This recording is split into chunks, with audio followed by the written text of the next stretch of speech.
वक्त का किस्सा है। रायापुर गांव में लोग बहुत खौफजदा रहते थे। वो खौफ की वजह से अपने घर के दरवाजे और खिड़कियां बंद रखते थे। लेकिन उस गांव में आए एक नए लड़के को ये बात समझ नहीं आ रही थी कि लोग अपने घरों के दरवाजे और खिड़कियां क्यों बंद कर रहे हैं। वो मजबूर होकर एक घर का दरवाजा बजा ही देता है। लगता है शैतान आ गया, दरवाजा मत खोलना वरना वो अंदर आ जाएगा और हमें अपने साथ ले जाएगा।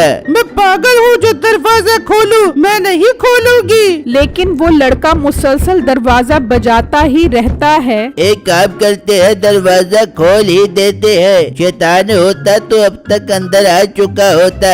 वो दरवाजा खोलते हैं तो सामने एक लड़का खड़ा होता है। शुक्र है शैतान नहीं है, हम तो डर ही गए थे कि कहीं शैतान तो नहीं आ गया।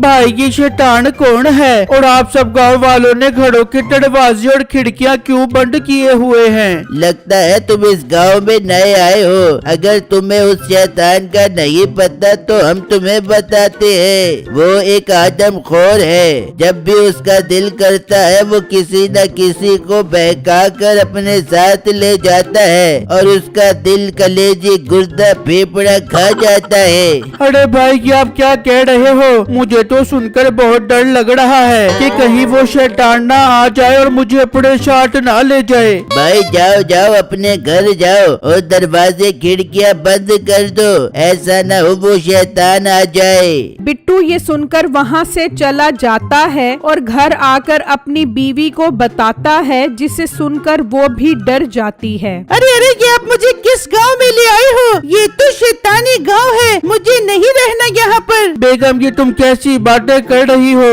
हम ये गांव छोड़कर नहीं जा सकते। अब हमें इसी गांव में रहकर अपना गुजारा करना पड़ेगा। बिट्टू क्या फायदा जब हम कोई काम खुलकर ही नहीं कर सकते। मेरी मानो तो हम ये गांव छोड़कर चले जाते हैं। नहीं बेगम हम नहीं जा सकते, बात समझने की कोशिश करो, अल्लाह सब बेहतर कर देगा। मैं आज शाम में ही सब गांव वालों को इकट्ठा करता हूँ और हम सब मिलकर उस शैतान से जान छुड़वाने का मंसूबा बनाते हैं। वो शैतान एक गुफा के अंदर अपने कौवे के साथ रहता था। मालिक मालिक मैं कल शाम गांव से गुजर रहा था तो मुझे एक मीठे नाम का आदमी नजर आया। उसका गोश्त बहुत लजीज होगा। मेरा कहा मानो तो आज उसे पकड़ लाओ, आप उसका गोश्त खाना, मैं उसकी उजड़ी खाऊंगा। अरे कब्बे मेरे दोस्त, मुझे देखकर तो सब गांव वाले अपने घरों के दरवाजे और खिड़कियां बंद कर देते हैं। मैं उसे कैसे पकड़ूंगा?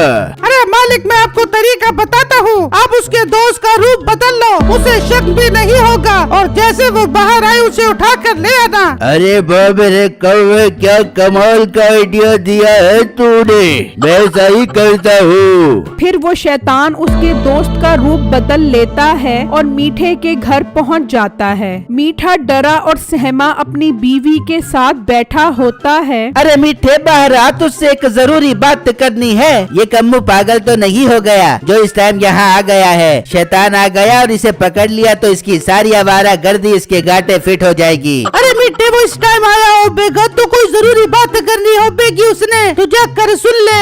अच्छा बेगम मैं जाता हूँ। मीठा दरवाजे से मुंह बाहर निकालता है तो सामने उसके दोस्त की शक्ल में शैतान खड़ा होता है। हाँ कम्मू बात बता, क्यों आया है यहाँ पर? अरे मीठे बाहर तो आ, फिर ही तुझे बताऊंगा मैंने क्या बात करनी है तुझसे। मीठा बाहर आ जाता है। कम्मू जल्दी बता, ऐसा ना हो शैतान आ जाए। शैतान आ जाएगा क्या मतलब? शैतान तो आ गया है। शैतान का नाम सुनते ही मीठा गायब हो जाता है। ये मीठा कहाँ चला गया? हाय धत तेरे की, तू तो बहुत डरपोक निकला। नीचे क्यों छुप गया है? बाहर निकल। तू बात बता, क्या बात करनी है, वरना मैं बाहर नहीं निकलूंगा। मैं तुझे अपने साथ लेने आया हूँ, मैं नहीं जाऊंगा।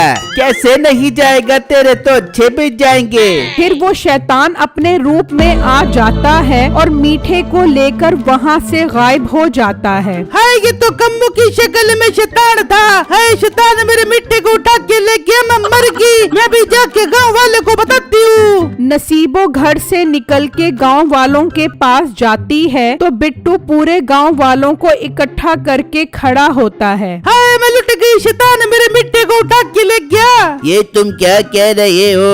हाय मैं सच कह रही हूँ, वो मिट्टी के दोस्त कम्मू की शक्ल में आया था और मेरे मिट्टी को को उठा के ले गया। देख लो गांव वालों, अगर इस तरह ही होता रहा तो वो शैतान एक एक करके सब गांव वालों को ले जाएगा। हमें फौरन उससे छुटकारा हासिल करना पड़ेगा। पर हम करे तो क्या करे? पीर बाबा के पास चलते हैं, वो हमें शैतान से जान छुड़वाने का कोई न कोई रास्ता जरूर बताएंगे। हाँ ये ठीक है, चलो सब चलो पीर साहब के पास। वो सब उस गांव के पीर के पास पहुंच जाते हैं और उसे सारी बातें बताते हैं। बच्चा मैं शैतान को उस वक्त से जानता हूँ जब तुम पैदा भी नहीं हुए थे। वो बहुत शक्तिशाली है, लेकिन मेरे पास उससे जान छुड़वाने का रास्ता है। बाबा जी आप हमें वो रास्ता बताओ ताकि हम सब गांव वाले उस शैतान के चंगुल से निकल सके। देखो ये एक नींबू है, तुम इस नींबू को जिस जगह पर भी काटोगे, अगर शैतान वहाँ गया तो वो तुम्हारी इजाजत के बगैर उठ नहीं सकेगा। पर पीर साहब हमें कैसे पता लगेगा कि शैतान इसी जगह पर आके बैठेगा? अब ये तुम्हारा काम है, मैं तुम्हें नींबू दे सकता हूँ। अब आगे तुम्हारी अक्लमंदी का इम्तिहान है, तुम कैसे उस शैतान को काबू करते हो। बिट्टू उससे वो लीमू ले लेता है और वहाँ शैतान मीठे को पकड़कर गुफा में ले आता है। मालिक मैं बहुत खुश हूँ, आप इस लजीज गोश्त के इंसान को पकड़ लाए हो। मालिक मैं इसकी ओजड़ी खाऊंगा। हाँ मैं भट्टी गरम करता हूँ, उस भट्टी में इसे सेकेंगे। शैतान अंकल, आप मुझे भट्टी में भूनकर खाना चाहते हो तो शौक से खाओ, लेकिन मैं आपको एक बात बताता चलूं, गांव के लोगों ने आपको मारने का बंदोबस्त कर लिया है। ये बात तुझे कैसे पता चली? शैतान अंकल ये बात मुझे कल ही पता लगी है, उन्होंने आपको मारने के लिए एक इलम तैयार किया है। ये बात मैं आपको बताने आ ही रहा था कि आप खुद ही घर आ गए और मुझे पकड़ कर ले आए। बेटे तू तो हमारे बहुत काम का निकला, तू एक काम कर, तू जा और पता लगा वो इलम कौन सा है जो मुझे पकड़ने के लिए इन्होंने बनाया है। मैं वो इलम खत्म करके एक एक गाँव के घर में घुसकर उन्हें उठा कर ठीक है शैतान अंकल, मैं भी जाता हूँ और वो इलम पता करके आकर आपको बताता हूँ। फिर मीठा उस गुफा से निकल जाता है। अरे कभी मेरे दोस्त उसका पीछा कर, ऐसा ना हो कि घर जाकर छुप जाए और मेरा काम ही ना करे। ठीक है मालिक मैं जाता हूँ। फिर वो कौवा भी गुफा से निकल जाता है और मीठे के पीछे जाता है। मीठा अपने घर के अंदर आ जाता है। अरे बेटे तू आ गया, मैं तो बहुत डर गई थी कि शैतान ने तुझे तो मार दिया हो बेगा। अरे बेगम वो तो मुझे मारने ही वाला था, मगर मैं उसे चकमा देकर वहाँ से निकल गया, अब वो मुझे नहीं छोड़ेगा। फिर मीठा नसीबों को सारी बात बताता है कि कैसे उसने शैतान से झूठ बोला है। मिठे तूने जो झूठ बोला वो बिल्कुल ठीक बोला है। जब तुझे शैतान उठा के ले गया था तो हम सब गांव वाले पीर साहब के पास गए थे। नसीबो मीठे को सारी बात बताती है, जिससे सुनकर मीठे को बहुत खुशी होती है। बेगम इंतजार क्यों कर रही है, चल उन गांव वालों के पास चल जिनके पास वो नींबू है। मीठा और नसीबो घर से निकलते हैं और कौवा उनके पीछे पीछे जाता है। वो दोनों उन गांव वालों के पास पहुंच जाते हैं। हाँ ये तो ठीक काम कर रहा है, अब ये गांव वालों से उस इलम का पता लगा लेगा। मैं जाकर मालिक को बताता हूँ। फिर वो कौवा वहाँ से चला जाता है और उस शैतान को आकर बताता है, ये तूने बहुत अच्छा किया है, अब वो इलम हमारे हाथ लग जाएगा और मैं उसे जला दूंगा और किसी गांव वालों को नहीं छोड़ूंगा। वहाँ वो सब ये प्लान बना रहे होते हैं कि उस शैतान को कैसे पकड़ना है। जी मीठे भाई ये नींबू बहुत नायाब है, मगर हमें समझ नहीं आ रही कि हम शैतान को कैसे बुलाएं। ये अब तुम मुझ पर छोड़ दो, मैं जाकर उसे तुम्हारे घर भेज दूंगा। तुम ये नींबू एक कुर्सी पर काट देना और उसे बहाने से उस पर बिठा देना। वो तुम्हारी इजाजत के बगैर उठ नहीं सकेगा और हम सब आकर उसे मार देंगे। ठीक है मीठे भाई आप जाओ और उसे यहाँ पर भेजो, मैं घर के बाहर उसका इंतजार करता हूँ। ठीक है, मैं जा रहा हूँ। आप सब लोग भी यहाँ से चले जाओ। जब शैतान पकड़ा जाए तो सब यहाँ पर आ जाना। फिर मीठा वहाँ से चला जाता है और गुफा में पहुँच जाता है। हाँ बेटे, पता लगा लिया तूने कि वो इल्म किसके घर में मौजूद है?